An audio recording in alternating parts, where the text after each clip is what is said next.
Thank you shining star.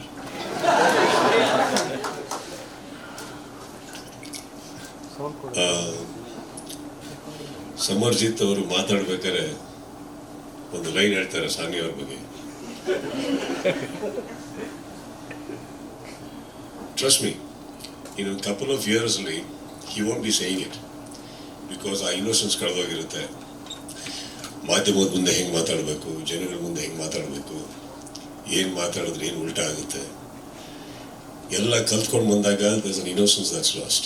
But I really am happy you said it today because you'll never get to say it again.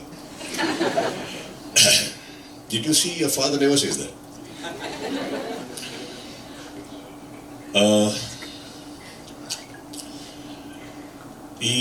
First of all, coming back to this theatre is always a memory. ಯಾಕಂದರೆ ಈ theatre inaugurate ಮಾಡಿದ್ರು ನಾವಾಗ ತುಂಬ ಹಿಂದೆ. So it's always nice to come here. And ಚಿಕ್ಕ ಒಂದು ವಿಷಯ ಇರ್ಬೋದು, but Inderjit and me ನಾನು ತುಂಬ we go a long way as friends. And shuttle ಆಡ್ತಾ ಇದ್ವಿ. ಯಾವಾಗ ನನಗೆ ಅವರು ಲಂಕೇಶ್ ಅವರ ಪುತ್ರ ಅಂತ ಗೊತ್ತಿಲ್ಲ, ಒಳ್ಳೆ ಶಟ್ಲ್ ಆಡೋರು. ಸೊ ಅವರೊಟ್ಟಿಗೆ ಆಡೋದಕ್ಕೋಸ್ಕರ ಸ್ವಲ್ಪ ಬೇಗ ಹೋಗ್ತಾ ಇದ್ವಿ ಕೋರ್ಟಿಗೆ.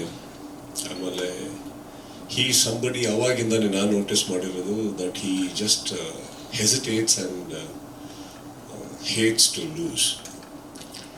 ಅದೊಂದು ಅವ್ರ ವ್ಯಕ್ತಿತ್ವ.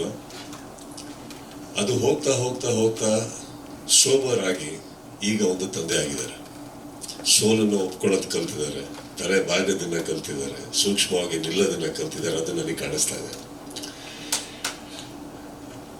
Now we can play it. What?